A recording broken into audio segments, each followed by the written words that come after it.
C అండి Hyderabad how it moves చూస్తున్నారు కదా. ఎయిర్లో మూవ్ అవుతూ ఉంటుంది హైదరాబాద్. చూస్తున్నారా, మెట్రో ట్రైన్ కనిపిస్తూ ఉంది. సో హైదరాబాద్ అంటే not only for IT, not only for pharma, city of flyovers అండి, city of elevated corridors. So ఒక ముక్కలో చెప్పాలంటే 75% of the vehicles on road move అయితే almost 25 to 40% of the travel ఎయిర్లో జరుగుతూ ఉంటుంది హైదరాబాద్లో. ఎయిర్లో అంటే త్రూ శంషాబాద్ ఎయిర్పోర్ట్ కావచ్చు, ఎలివేటెడ్ కారిడార్స్ కావచ్చు, ఫ్లైఓవర్స్ కావచ్చు, అన్నిటికీ మించి మెట్రో మీరు చూస్తున్నారు కదా. అలా ఫ్లైట్లో వెళ్ళినట్టే ఉంటుందండి. మెట్రోలో వెళ్తే పెద్ద వేరియేషన్ ఏమి ఉండదు. Superb journey.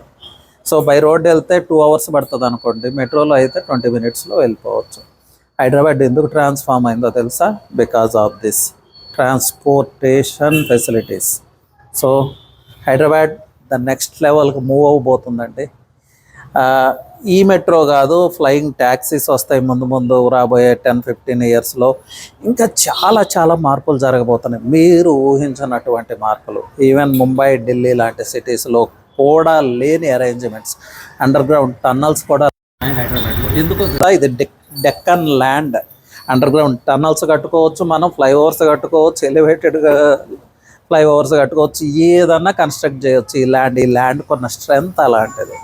So believe in Hyderabad అండి, believe in Hyderabad real estate. Hyderabad bubble burst అయింది, అదైంది ఇదైంది అంటే బబుల్ బరస్ట్ అయ్యేది హైదరాబాద్ రియల్ ఎస్టేట్ కాదు. కొన్ని రోజులు ఆగితే మీ బబుల్ బరస్ట్ అయిపోతుంది, తర్వాత బాధపడే ఉపయోగం లేదు. ఫన్ కోసం చెప్తున్నాను, don't take it seriously. So anyway, invest చేయండి హైదరాబాద్ రియల్ ఎస్టేట్లో, బట్ ప్రాపర్గా ఇన్వెస్ట్ చేయండి. ఎక్కడంటే అక్కడ ఇన్వెస్ట్ చేయొద్దు, ఎవరినంటే వాళ్ళని నమ్మొద్దు.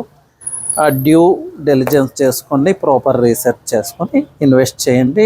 డెఫినెట్గా మీ next phase of life secure అవుతుంది. అన్నిటికీ మించి మీ నెక్స్ట్ జనరేషన్కి ఒక మంచి ప్రాపర్టీ పాస్ ఆన్ చేస్తారే, తీసుకోరా అని వాళ్ళు మిమ్మల్ని చూసేది ఏంటంటే మీరే వాళ్ళకి ఇన్కమ్ జనరేట్ చేద్దరు కానీ ఆఫ్టర్ యువర్ రిటైర్మెంట్ ఆల్సో. అదిగో ఆ బిల్డింగ్ ఆయన అలాగే చేస్తున్నాడు. సో అంత పాజిటివ్ ఏనండి, నెగిటివ్ ఏం లేదు, just for fun and but subject is serious. Thank you.